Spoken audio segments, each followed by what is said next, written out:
Hello friends, welcome to special techno channel. Guys, finally ISRO LPSC का detail advertisement आ चुका है। हालांकि इससे पहले इस वैकेंसी की जानकारी हमने शॉर्ट एडवर्टाइजमेंट के माध्यम से आपको दे दी थी, लेकिन इस डिटेल एडवर्टाइजमेंट में हम कंप्लीट चीजों को समझ रहे होंगे। कौन कौन सी वैकेंसी है, क्या एजुकेशनल क्वालिफिकेशन है, क्या रूल रेगुलेशन रिजर्वेशन के हैं, साथ साथ में आपका सिलेक्शन प्रोसीजर क्या रखा गया है। तो यहां पर आप लोग देख सकते हो, ये डिटेल एडवर्टाइजमेंट है government of India department of space की तरफ से, जो कि इसरो की जो यूनिट है हमारी एलपीएससी यानी कि लिक्विड प्रोपल्यूशन सिस्टम सेंटर, वहां से वैकेंसी को निकाला गया है। यहां पर इस वैकेंसी का जो एडवर्टाइजमेंट नंबर है LPSC/02/2026, इस एडवर्टाइजमेंट को 15 अगस्त 2026 को रिलीज किया है। इसके फॉर्म बेसिकली स्टार्ट होंगे 18 अगस्त 2026 से। आप इसरो की वेबसाइट से फॉर्म को अप्लाई कर पाओगे, लिंक भी मैंने डिस्क्रिप्शन में दिया हुआ है। यहां पर देखिए, सबसे पहली जो वैकेंसी इन्होंने निकाली है उसकी यदि बात करें, टेक्निकल असिस्टेंट, जो कि डिप्लोमा छात्रों के लिए वैकेंसी निकाली गई है। यहां पर आपको देखने को मिलेगा दो यूनिट में इन्होंने वैकेंसी निकाली है, एक तो वलियामाला में, दूसरी बेंगलुरु में। तो यहां पर देखोगे, यदि डिसिप्लिन वाइज हम यहां पर देखने लगे तो मैकेनिकल की जो वैकेंसी है वो टोटल 6 पोस्ट है। इन 6 पोस्ट में वलियामाला में 3 पोस्ट निकाली है, बेंगलुरु में 3 पोस्ट निकाली है। एंड यहां पर आप देखोगे कि ब्रेकअप दिया हुआ है, जैसे कि वलियामाला में 2 पोस्ट यूआर की है और 1 पोस्ट ईडब्ल्यूएस की है। यहां पर बेंगलुरु में देखोगे, जो यूआर की 1 पोस्ट है उस पर स्टार लगा हुआ है, यानी कि ये पीडब्ल्यूबीडी कैंडिडेट के लिए रिजर्व करी गई है, ध्यान रखिएगा। उसके अलावा आप कैटेगरी वाइज देख सकते हो। यदि हम लोग बात करें इसके एजुकेशनल क्वालिफिकेशन की, 3 year diploma in mechanical engineering से आप लोगों ने किया है विद फर्स्ट क्लास, तो आप डेफिनेटली इसमें एलिजिबल हो, अप्लाई कर सकते हो। यदि हम पे मैट्रिक्स की बात करें, लेवल 7 का आपका पे मैट्रिक्स रहेगा, जिसमें 44,900 स्टार्टिंग बेसिक पे आप लोगों की रहने वाली है। अब यहां पर एक चीज ध्यान दीजिएगा, जैसे कि हमने देखा कि मैकेनिकल में बेसिकली 1 पोस्ट जो है पीडब्ल्यूबीडी कैंडिडेट के लिए रिजर्व करी गई है। इन केस पीडब्ल्यूबीडी कैंडिडेट की जो कैटेगरी है उस कैटेगरी का कैंडिडेट नहीं मिलता है, जैसे कि इन्होंने क्लियर बोला है कि पीडब्ल्यूबीडी एमडी कैंडिडेट के लिए वैकेंसी है, यदि वो अवेलेबल नहीं होता है तो अदर कैटेगरी पीडब्ल्यूबीडी कैंडिडेट को ये सीट दी जाएगी। यदि अदर कैटेगरी का पीडब्ल्यूबीडी कैंडिडेट भी नहीं मिलता है तो उस केस में बेसिकली इसको अदर जो नॉर्मल यूआर कैंडिडेट है उससे फिल किया जाएगा।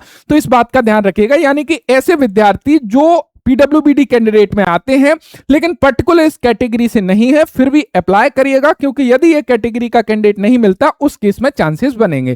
केमिकल की 1 पोस्ट निकाली है वलियामाला में, 1 यूआर की पोस्ट यहां पर है। यदि 3 ईयर डिप्लोमा केमिकल इंजीनियरिंग से फर्स्ट क्लास के साथ में करा है तो आप यहां पर एलिजिबल हैं।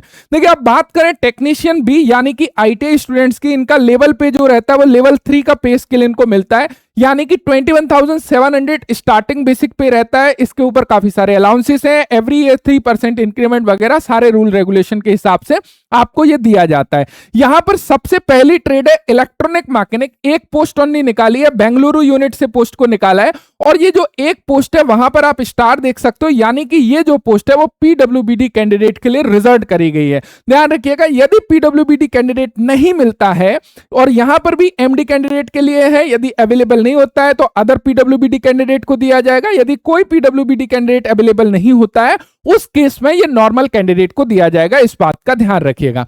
यहां पर आपको देखने को मिलता है एजुकेशनल क्वालिफिकेशन में 10वीं कक्षा आपने पास किया हो, उसके साथ में आपने आईटीआई किया हो, यानी कि नेशनल ट्रेड सर्टिफिकेट हो। यहां पर कोई भी एक्सपीरियंस, कोई भी अप्रेंटिस की रिक्वायरमेंट नहीं होती है। ओनली आईटीआई फ्रेशर कैंडिडेट यहां पर अप्लाई कर सकते हैं यदि आपने इलेक्ट्रॉनिक मैकेनिक ट्रेड से जो है आईटीआई किया है। उसके अलावा यहां पर फिटर ट्रेड की वैकेंसी देखने को मिलती है। यहां पर ध्यान दीजिएगा, फिटर ट्रेड की हालांकि 9 पोस्ट निकाली गई हैं, लेकिन वलियामाला की जो 5 पोस्ट यूआर की हैं वो टोटली यहां पर पीडब्ल्यूबीडी कैंडिडेट के लिए रिजर्व करी गई हैं। तो जो फिटर कैंडिडेट वाले कैंडिडेट है वो बेंगलुरु यूनिट में अप्लाई कर सकते हैं, जहां पर यूआर की 1 पोस्ट है, ओबीसी की 2 पोस्ट है और एससी की 1 पोस्ट है। यानी कि कोई पीडब्ल्यूबीडी कैंडिडेट है उसके लिए तो काफी अच्छा चांस यहां पे बन जाएगा वलियामाला में। लेकिन यदि हम बेंगलुरु की बात करें, यहां पर जो नॉर्मल कैंडिडेट है उनके लिए सीट हमको देखने को मिल रही है। यहां पर देखो 10वीं कक्षा पास है और आपने साथ में आईटीआई फिटर ट्रेड से करिए, अप्लाई कर सकते हो। अप्रेंटिसशिप जरूरी नहीं है कि आपने अप्रेंटिसशिप किया हो, लेकिन ऐसे कैंडिडेट जिन्होंने डायरेक्टली अप्रेंटिसशिप किया है 3 ईयर का, वो स्टूडेंट्स भी यहाँ पर एलिजिबल हैं और अपने फॉर्म को बेसिकली अप्लाई कर सकते हैं। उसके अलावा हमारी ड्राफ्टमैन बी की वैकेंसी यहाँ पर निकाली गई है। सेम लेवल 3 का पे स्केल रहता है आईटी स्टूडेंट्स की तरह, एंड यहाँ पर मैकेनिकल की एक पोस्ट है वलियामाला में, और नॉर्मल कैंडिडेट के लिए वैकेंसी निकाली गई है। यदि ड्राफ्टमैन मैकेनिकल से आपने आईटीआई की है, अप्लाई कर सकते हो। फायरमैन ए की भी एक पोस्ट निकाली गई है, यहाँ पर 10वीं कक्षा पास हो, निर्धारित जो भी आप लोगों का शारीरिक स्वास्थ्यता एवं शारीरिक क्षमता परीक्षण यहाँ पर लिया जाएगा, यानी कि फिजिकल एफिशिएंसी टेस्ट आपका लिया जाएगा, उसके बिहाफ पर यहाँ पर सिलेक्शन बेसिकली फायरमैन ए में होता है। अब देखिए कुछ जनरल कंडीशन है, यानी कि this post are temporary but likely to continue. यहाँ पर काफी सारे कैंडिडेट कंफ्यूज हो जाते हैं, क्या सर ये पोस्ट हमारी टेम्पररी बेसिस पर है, टेन्योर बेसिस पर है? तो ऐसा कतई नहीं है, ये पोस्ट पूरी तरह से परमानेंट बेसिस पर आप लोगों की रहती है, ध्यान रखिएगा। पर यहां पर ऐसा क्यों लिखा है? अभी जब तक आपका सिलेक्शन नहीं हो जाता है, कुछ प्रोविजन पीरियड यहां पर रहता है, वो कंप्लीट नहीं हो जाता है, तब तक लाइकली टू टेम्पररी, यहां पर बोला है कि टेम्पररी है लेकिन लाइकली टू कंटिन्यू, लेकिन आप इस बात से निश्चिंत रहिएगा, ये पूरी तरह से आपकी रेगुलर बेसिस पर भर्ती है और डायरेक्ट रिक्रूटमेंट आप लोगों का निकाला गया है। यहां पर देखिए कुछ चीजें इन्होंने बेसिकली क्लियर करी है कि पद संख्या 813 से 817 के लिए अधिकतम आयु सीमा जो है वो 35 ईयर रखी गई है, और 802 के लिए 25 वर्ष है, यानी कि 802 हमारी फायरमैन ए की पोस्ट है जहां पे फिजिकल एफिशिएंसी टेस्ट होगा, इसीलिए वहां पे जो एज लिमिट है वो 25 ईयर मैक्सिमम एज लिमिट है। लेकिन उसके अलावा जितनी भी पोस्ट हैं, चाहे टेक्निकल असिस्टेंट की बात करें, ड्राफ्टमैन बी की बात करें, टेक्नीशियन बी की बात करें, सभी के लिए जो मैक्सिमम एज लिमिट है वो 35 ईयर रखी गई है।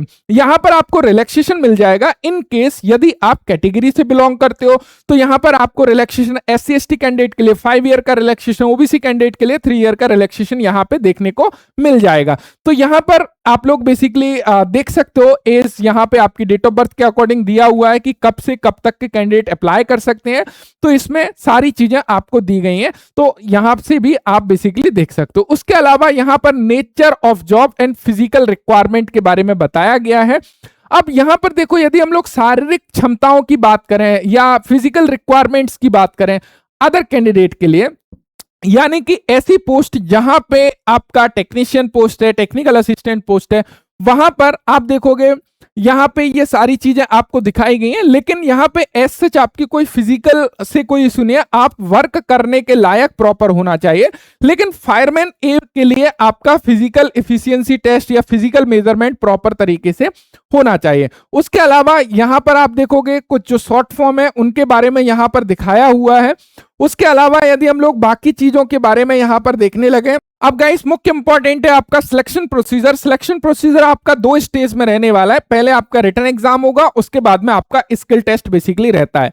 देखिए रिटन एग्जाम में 80 मल्टीपल चॉइसेस क्वेश्चन आपसे पूछे जाएंगे, जिसके लिए आपको 90 मिनट का समय मिल रहा होगा। ये सारी पोस्ट आप यहां पे देख सकते हो, क्लियर है। एंड यहां पर आपकी नेगेटिव मार्किंग 1/3 की नेगेटिव मार्किंग आपकी रहती है। स्किल टेस्ट की यदि हम लोग बात करें, स्किल टेस्ट के लिए 1/5 रेशो में कैंडिडेट को बुलाया जाएगा, यानी कि एक यदि पोस्ट है तो वहां पर 3 स्टूडेंट्स को ट्रेड टेस्ट के लिए कॉल किया जाएगा। ट्रेड टेस्ट आपका क्वालिफाइंग नेचर का होता है और बाद में आपके जिसके हाईएस्ट मार्क्स होंगे उनको बेसिकली मेरिट के आधार पर लिया जाएगा रिटन टेस्ट में। तो आपका trade test only qualifying nature का रहता है, इस बात का आपको ध्यान दीजिएगा। यहां पर रिटन टेस्ट के क्वालिफाइंग मार्क्स भी बेसिकली दिखाए गए हैं कि रिटन टेस्ट के क्या है और स्किल टेस्ट के क्या है, दोनों आप बेसिकली देख सकते हो कैटेगरी के अकॉर्डिंग। यानी कि जनरल कैंडिडेट ओनली 50% मार्क्स भी लेके आ जाते हैं ट्रेड टेस्ट में तो क्वालिफाई हो जाते हैं, और कैटेगरी वाले कैंडिडेट ओनली 40% मार्क्स लेके आ जाते हैं तो भी आप जो है क्वालिफाई यहां पर हो जाते हैं। आप देखिए यदि हम इसके सिलेबस वगैरह की थोड़ा सा बात करने लगे तो इसका जो सिलेबस होता है जिसमें 80 प्रश्न है वो मैक्सिमम आपके डिसिप्लिन से रिलेटेड होते हैं, यानी कि 60 से 65 क्वेश्चन आपके डिसिप्लिन से रिलेटेड होंगे।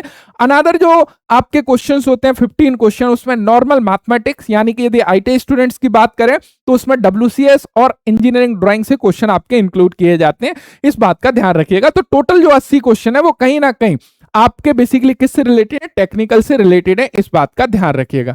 The syllabus of written test is given below, ये किसके लिए है, बेसिकली ये आपके फायरमैन ए के लिए ये लोग बेसिकली डिटेल्स में देते हैं, तो इसको आप लोग डिटेल से देख सकते हो जो फायरमैन ए के लिए बेसिकली तैयारी कर रहे हैं। आवेदन आपको कैसे करना है, ऑनलाइन माध्यम से आपको आवेदन करना है। आवेदन की जो तारीख है वो 18 अगस्त 2026 से इसके फॉर्म स्टार्ट हो जाएंगे और लास्ट डेट जो रहने वाली है वो 4 सितंबर 2026 लास्ट डेट रहने वाली है। चाहिए। क्या क्या अपलोड करना होगा, आपका फोटोग्राफ अपलोड करना होगा।